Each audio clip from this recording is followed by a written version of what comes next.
என் அன்பு நிறைந்த சகோதர சகோதரிகளே, ஆண்டவரின் அமைதி உங்கள் அனைவரோடும் இருப்பதாக. இன்று நாம் ஒரு முக்கியமான உண்மையை பற்றி சிந்திக்கப் போகிறோம். நம் வாழ்வில் வரும் சோதனைகள் குறித்து நாம் புரிந்து கொள்ள வேண்டியது என்ன?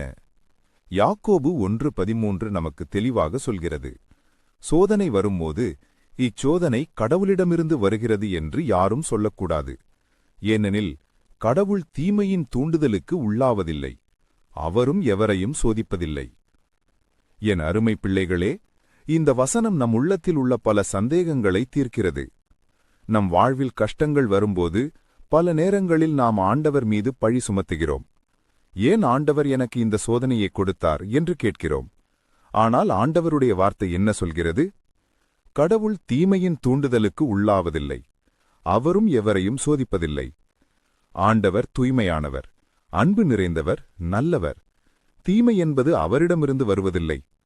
இருள் எவ்வாறு ஒளியிடமிருந்து வர முடியாதோ அதேபோல தீமையும் ஆண்டவரிடமிருந்து வர முடியாது. நாம் பாவத்தில் விழுவதற்கு ஆண்டவர் ஒருபோதும் காரணமாக இருப்பதில்லை. அப்படியானால் சோதனைகள் எங்கிருந்து வருகின்றன?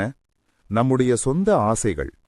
யாக்கோபு இதற்கு பிறகு வரும் வசனங்களில் கூறுவது போல, ஒவ்வொருவரும் தம் சொந்த தீய நாட்டத்தினாலே சோதிக்கப்படுகின்றனர். அது அவர்களை கவர்ந்து மயக்கி தன்வயப்படுத்துகிறது. பின்னர் தீய நாட்டம் கருக்கொண்டு பாவத்தை பெற்றெடுக்கிறது. பாவம் முழு வளர்ச்சியடைந்து சாவை விளைவிக்கிறது. ஆம் அன்பார்ந்தவர்களே, நம்முடைய சுயநலமான ஆசைகளும் உலக இன்பங்களுக்கான மோகங்களுமே பல சோதனைகளுக்கு காரணம். இந்த உலகத்தின் தீய சக்திகள், சாத்தான் உலக இச்சைகளாலும் பொய்யான வாக்குறுதிகளாலும் நம்மை சோதிக்கிறது. மனிதர்களின் பாவச் செயல்கள், மற்றவர்கள் செய்யும் தீமைகளும் அநீதிகளும் நமக்கு சோதனைகளை உருவாக்கலாம். ஆகவே என் அன்பு மக்களே, சோதனை வரும்போது ஆண்டவரை பழிக்காதீர்கள். மாறாக உங்கள் உள்ளத்தை சோதித்துப் பாருங்கள். எந்த ஆசை உங்களை தூண்டுகிறது? உங்கள் குறைபாடுகள் யாவை? ஆண்டவர் உங்களை சோதிப்பதில்லை, ஆனால் அவர் உங்களை பரிசோதிக்கிறார். ஒரு பொற்கொல்லன் தங்கத்தை புடமிடுவது போல ஆண்டவர் உங்கள் விசுவாசத்தை பலப்படுத்தவும் உங்களை செம்மைப்படுத்தவும் சில சூழ்நிலைகளை அனுமதிக்கிறார்.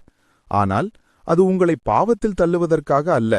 மாறாக நீங்கள் அவரை இன்னும் உறுதியாக பற்றிக்கொள்ளவும் அவருடைய பிள்ளைகளாக வளர்ச்சியடையவும். சோதனை வரும்போது ஆண்டவரிடம் பெலன் கேளுங்கள். அவர் உங்களை ஒருபோதும் கைவிட மாட்டார். 1 கொரிந்தியர் 10:13 இவ்வாறு எழுதப்பட்டுள்ளது. உங்களுக்கு ஏற்படுகின்ற சோதனை பொதுவாக மனிதருக்கு ஏற்படும் சோதனையே, அன்றி வேறு அல்ல. கடவுள் நம்பிக்கைக்குரியவர்.